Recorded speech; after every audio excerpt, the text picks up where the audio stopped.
Olá, se você está chegando aqui nesse vídeo na sequência da aula um, agora a aula 2, deve ter percebido algumas mudanças aconteceram. O cenário, o professor está diferente, enfim. Isso se deve ao fato de que eu levei um tempo para me ajustar e retomar esse curso com você aqui no YouTube. Para quem já está esperando há um tempo, quero te agradecer pela compreensão, pela paciência e agora chega de esperas, vamos continuar. Eu sou Ricardo Takaki, professor de Gestalt Terapeutas, e eu já te convido a me acompanhar lá no Instagram, @gestaltecer, onde temos conteúdos diversos de Gestalt Terapia e que podemos estabelecer também um contato mais próximo. Aqui, no capítulo que vamos estudar nessa aula, é o capítulo um, a questão epistemológica. E logo no começo, o professor Jorge já traz uma definição da epistemologia como sendo uma ciência que critica outras ciências. Ou seja, ela tem o papel de questionar como é que o conhecimento científico está sendo produzido nesse momento. A epistemologia ela é vista como uma matriz de conhecimento, ou seja, existem várias matrizes. Matriz fenomenológica, uma matriz positivista, e nós precisamos entender que essa matriz ela vai gerar muitas teorias, muitos conhecimentos que são semelhantes, embora não sejam idênticos, são semelhantes. Aqui no primeiro capítulo, na página 26, no segundo parágrafo, você vai ter uma citação aqui que eu quero ler para você, que o professor Jorge escreve. Epistemologia é uma matriz de conhecimento. É dela que nasce a cientificidade de qualquer outro conhecimento. Mas, assim como um filho não herda a totalidade genética dos pais, assim uma ciência, um conhecimento científico, não herda toda a cientificidade que a epistemologia espera. Uma ciência ou teoria científica não podem se opor à sua própria matriz epistêmica, sob pena de não serem, entre aspas, filhas, de não serem reconhecidas pelas outras partes que a matriz contém ou de serem rejeitadas pela própria matriz. O que isso quer dizer? Quer dizer que a matriz epistêmica ou a matriz epistemológica gera conhecimentos que, quando são semelhantes, se agrupam dentro dessa matriz ou a partir dessa matriz e dialogam. Enquanto há outros tipos de conhecimentos que se fundamentaram em outra epistemologia que não consegue fazer um diálogo. É como se você utilizasse a Gestalt terapia, que é uma abordagem de epistemologia fenomenológica, para explicar a psicanálise, que é uma abordagem que tem uma matriz tradicionalmente positivista. Não tem como dizer da psicanálise o que é gestalterapia, nem o que é psicanálise da gestalterapia, porque são coisas diferentes. Então, explicar aquele conhecimento, a psicanálise vai dialogar com aquelas linhas teóricas que são afins com ela, já que tem a mesma raiz, a mesma matriz epistemológica. A gestalterapia vai dialogar muito bem com abordagens que têm também a mesma epistemologia fenomenológica. Para você ter uma ideia, só aqui já temos o psicodrama, temos a logoterapia, que é existencial, temos a própria fenomenológica existencial e temos também o trabalho da Gestalt terapia. Né? E, claro, o humanismo de Rogers, né? Aquela terapia centrada na pessoa, são técnicas e abordagens que são afins, pois temos a mesma raiz epistemológica. Então, olhar para isso é muito importante. Por quê? Porque não existem conflitos entre epistemologias diferentes e por isso não podemos fazer a mistura. Talvez você já tenha percebido lá no começo da faculdade, naquelas aulas iniciais de psicologia, que há uma diferenciação entre o que é um conhecimento do cotidiano e que tem a ver ali com o conhecimento de senso comum e o conhecimento científico. Falar de epistemologia é falar dessa observação do cotidiano transformado numa teoria, numa compreensão. E é muito importante entender o que o professor Jorge também deixa aqui na página 27, que é: nenhum conhecimento está pronto. Todo conhecimento é procura, é uma mudança, é fluidez na busca de se expressar cada vez mais de maneira parecida com sua origem. Ou seja, estamos sempre em busca de atender a essa epistemologia, já que é ela que nos dá subsídios para a construção do conhecimento. Algo que eu quero chamar a sua atenção é para a página 29 do livro, quando no final da página o professor Jorge começa a enumerar diversas compreensões sobre o para quê, o sentido de nós estudarmos a epistemologia da Gestalt terapia com base num conceito de mundo, num conceito de pessoa. A primeira coisa que ele diz no primeiro item é que nós estamos buscando a existência teórica da Gestalt terapia. Isso significa dizer que, além de compreendermos as teorias e as filosofias que fundamentam a abordagem, nós precisamos também entender como elas convergem para um estilo, um funcionamento de psicoterapia. Ou seja, como tudo isso que nós aprendemos de Gestalt terapia pode ser usado a serviço desse cliente, desse outro que chega no nosso consultório e precisa da nossa ajuda técnica e do nosso conhecimento, da nossa presença. No item 2, ele vai dizer que nós estamos estudando, definindo um conceito de mundo e um conceito de pessoa, justamente, né, para que a gente entenda que nós também somos uma pessoa e que também estamos no mundo. O seu cliente é uma pessoa e ele está onde? No mundo. Então, compreender um conceito de mundo e um conceito de pessoa é fundamental, eu diria que até para todas as abordagens. Então, se você está aqui conhecendo a Gestalt terapia, você vai saber como nós nos posicionamos com relação a isso. Só que as outras abordagens também têm seus conceitos de mundo e conceitos de pessoa. E por isso que as abordagens que são diferentes, epistemologicamente, não vai conversar com a Gestalt terapia, né? Vai ser diferente. E não dá para misturar, né, essas abordagens. Então, olhar para a Gestalt terapia é entender que o conceito de mundo, ela vai estar baseado, né, o conceito de mundo vai estar baseado na teoria da psicologia da Gestalt, na teoria de campo de Kurt Lewin, principalmente, e na teoria holística organísmica. Essas três teorias, elas formam o que nós chamamos de conceito de mundo. O que nós chamamos de conceito de pessoa é formado a partir das três filosofias de base, ou fenomenologia, existencialismo e humanismo. Esse estudo nós vamos nos aprofundar ainda, vai ter um capítulo do livro específico para nos aprofundar em cada uma dessas teorias e dessas filosofias. Por enquanto, nós estamos ainda introduzindo a questão epistemológica da Gestalt terapia.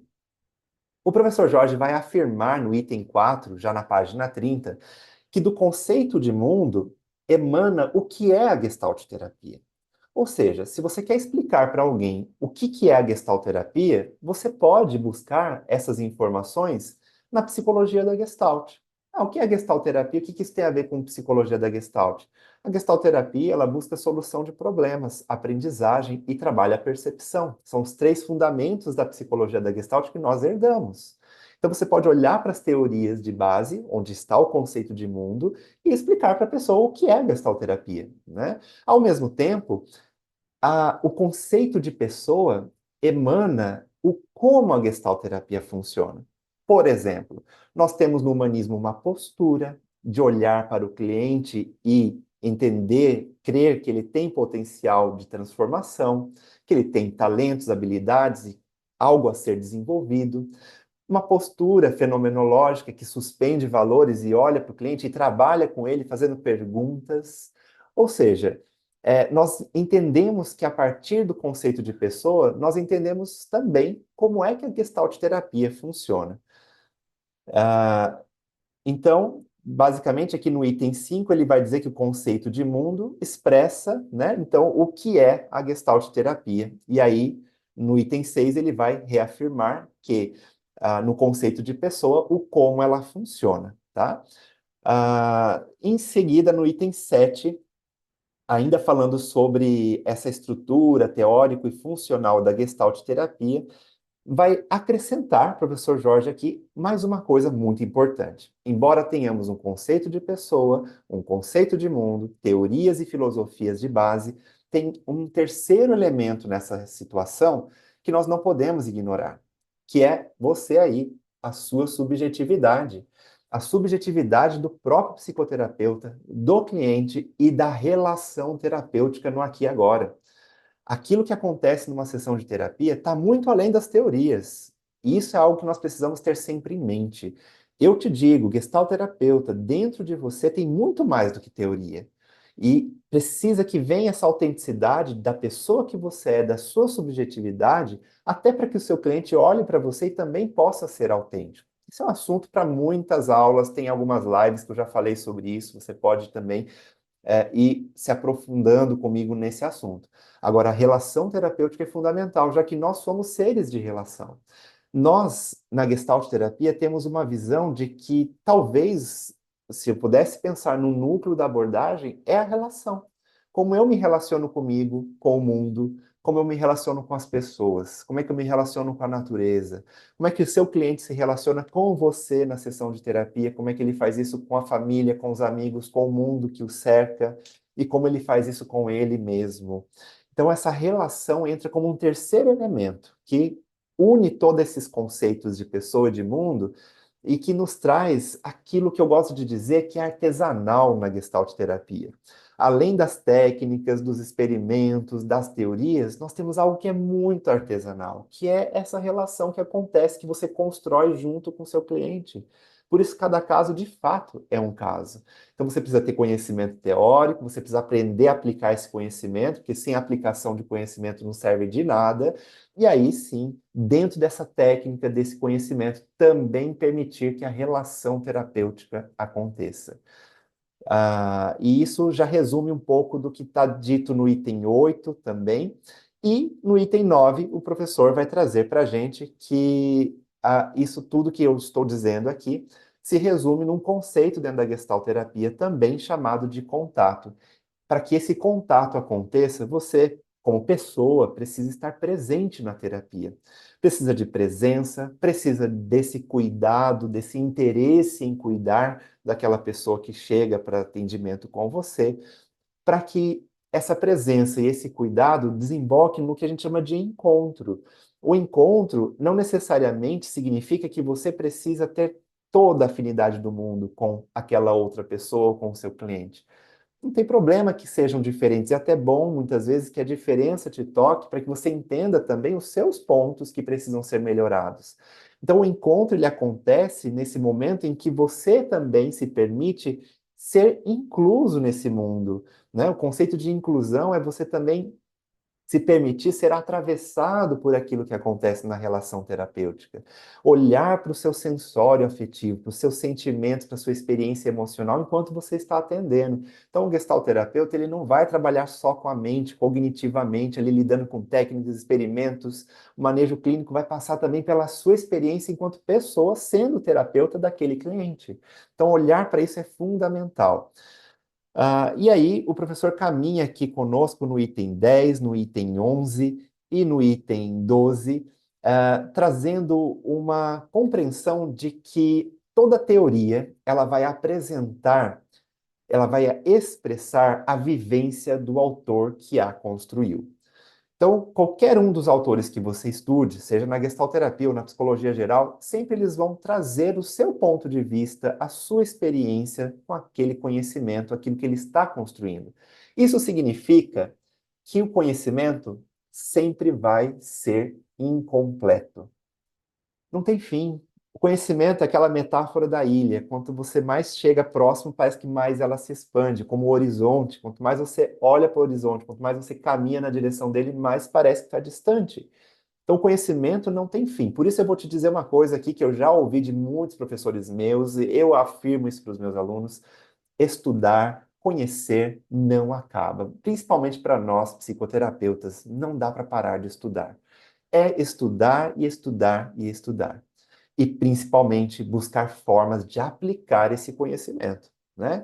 Então, olhar para isso é fundamental, né? Entender que essas teorias elas não estão acabadas e que elas representam um aspecto, uma visão que uma pessoa teve sobre elas, né? O que acontece também, que o professor vai nos dizer aqui, é que às vezes uma ou duas teorias que foram construídas por pessoas diferentes, aqui no item 14 ele vai trazer essa ideia, de que eu posso pensar a minha teoria, outra pessoa pensa a teoria dela, ou pega os autores aí, né? Kurt Lewin pensou a teoria de campo, aí você teve a teoria organísmica ali do Smoothes, então cada teórico pensou a sua teoria dentro da sua experiência. Até aqui, ok. Acontece que essas teorias têm semelhanças. E que semelhança é essa? Será que você já sabe qual é a semelhança dessas teorias para elas estarem juntas compondo a Gestalt terapia? Se você respondeu que são semelhantes epistemologicamente, você acertou. Justamente isso. As teorias que são afins, elas se unem.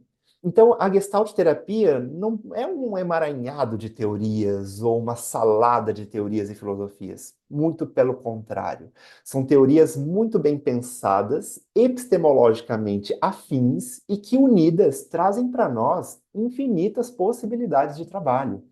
Então, olhar para a Gestalt terapia como um campo teórico que não está fundamentada nas diferenças das teorias, e sim nas suas semelhanças. E é isso que acontece, essa confluência, essa convergência, né, de conhecimentos que compõem a Gestalt terapia, né?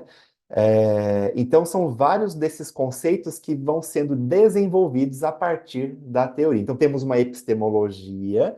Dentro dessa epistemologia, temos diversas teorias que são afins, que dialogam, e ao dialogar essas teorias da Gestalt terapia e filosofias, nós vamos ter conceitos. Nós vamos ter conceitos teóricos, como, por exemplo, aqui no item 16, ele vai falar dessa diversidade dentro da Gestalt terapia, ajustamento criativo, polaridade, né, autorregulação organísmica, entre outros conceitos que são todos descendentes dessa mesma raiz epistemológica. Esse é o pensamento que eu acho central nessa parte do livro. E para fechar o estudo do capítulo, nós, na página 32, 33, você vai ter mais 6 pontos que o professor traz aqui na nossa leitura, que fala sobre o que a Gestalt terapia, então, está buscando nessas teorias e filosofias de base, ou seja, no conceito de mundo e no conceito de pessoa. Então, ele vai dizer, logo no início, que a Gestalt terapia busca nessas teorias que herda dela a sua cultura, a sua ideologia, a sua forma de pensar a vida, o ser humano, o mundo.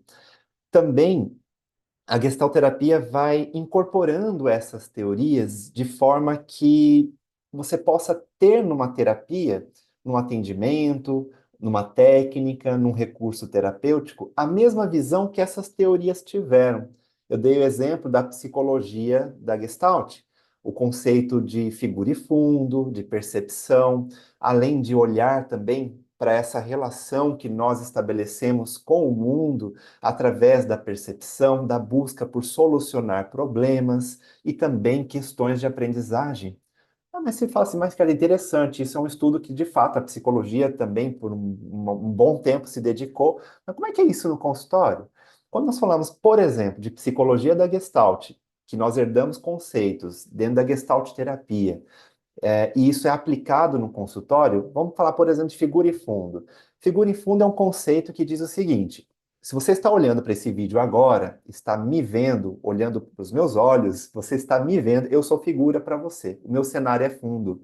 Se eu te pedir para olhar para o meu cenário e prestar atenção nos elementos que o compõem, eu viro fundo, o cenário vira figura. Na situação clínica, isso vai nos trazer a seguinte experiência. Quando o cliente traz um assunto, aquilo é figura. Quando ele muda de assunto e aquele primeiro tema ele desaparece praticamente, se torna fundo. E aí aquele novo tema se torna figura. E daqui a pouco o outro volta de novo e se torna figura. Então, essa relação figura e fundo continua acontecendo ali na percepção do cliente dos temas que ele traz. Agora, como é que isso na prática tem um aprofundamento, uma aplicabilidade? Você, psicoterapeuta, está de olho no seu cliente, está usando da sua percepção, da sua presença para observar o que ele está trazendo de conteúdo.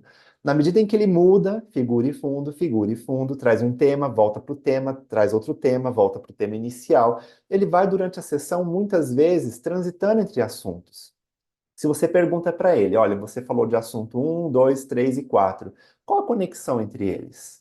Uau, aí você já está promovendo uma possível integração desses assuntos com o seu cliente. Talvez ele tenha dificuldade, a primeiro momento, de estabelecer uma conexão.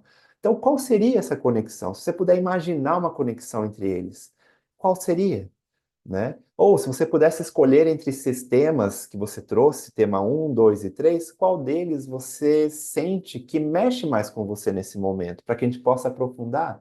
Então, nós utilizamos essa relação figura e fundo para trabalhar na terapia aquilo que é mais importante e talvez mais necessário para o cliente, já que toda relação figura e fundo, pela nossa teoria, só acontece quando tem necessidade.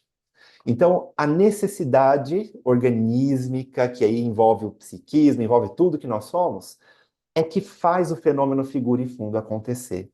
É como se você, nesse momento, de repente sentisse sede. E isso desperta em você a busca por água.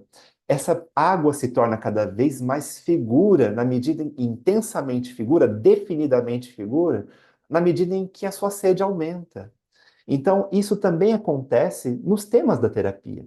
Às vezes o cliente ele está falando de um assunto, ele muda para outro assunto, claro, envolvem muitos outros conceitos que trazem uma compreensão sobre isso, mas trabalhando figura e fundo, ele vai estar sempre mudando de temas ao longo da sessão, e talvez um tema se destaque mais. Esse que se destaca mais, que está mais definido, que tem mais energia, talvez seja o tema que está ligado a uma necessidade maior. Lembra que eu falei naquele vídeo anterior? Já faz um tempinho, se faz tempo que você assistiu ele, mas dá uma olhada no vídeo anterior que eu disse algo nesse sentido, que a necessidade maior organiza o comportamento. A necessidade maior vai te provocar nessa relação figura e fundo que algo se destaque e você, como psicoterapeuta, estando atento, vai, junto com o seu cliente, olhar mais para essa temática. Então, a Gestalt terapia vai herdar dessas teorias, dessas filosofias, um modo de pensar, um modo de trabalhar, um modo de construir uma relação com o seu cliente de forma que ele tenha, de repente, resultados assertivos, né, ao longo do processo dele. Então, não tem uma uniformidade teórica. Isso eu acho fantástico que o professor Jorge nos coloca, que não tem a Gestalt terapia. Tem os gestalterapeutas. Então, mesmo que você olhe para mim, goste do meu estilo, você nunca vai fazer uma gestalterapia idêntica à minha. Assim como eu também não vou fazer gestalterapia idêntica a nenhum outro professor, a nenhum outro gestalterapeuta, porque tem a sua subjetividade, tem a sua experiência de vida, tem a sua visão que também é permeada por essa visão da abordagem, que é semelhante e por isso você se atraiu pela gestalt terapia. Então, tem gestalterapeutas. A gestalterapia tem os seus fundamentos teóricos, filosóficos, mas quem faz a gestalterapia é a pessoa do gestalt terapeuta. Então, é importante que nós tenhamos um alinhamento teórico fundamental. É importante que nós tenhamos um alinhamento filosófico fundamental. Uma prática fundamentada? Sim, com certeza.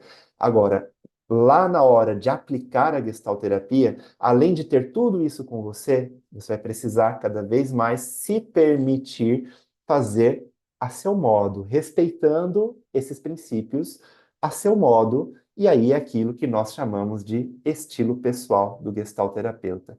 Então, espero que o estudo desse capítulo tenha trazido para você uma compreensão do que é epistemologia, do que é epistemologia na Gestalt terapia e a importância de se compreender um conceito de mundo, um conceito de pessoa, e espero nos ver em breve aí na próxima aula. Um abraço para você. Ah, mais um detalhe aqui importante que eu preciso te passar.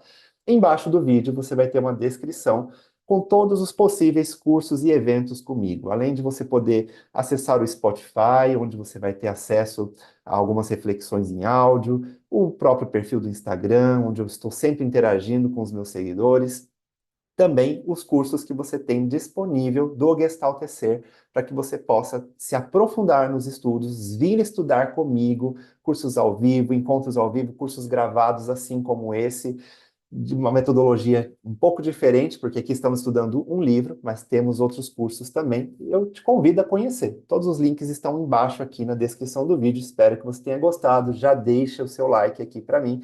Se você ainda não segue o canal, siga, porque assim você vai ser lembrado, lembrada dos próximos vídeos. Um abraço para você e até a próxima.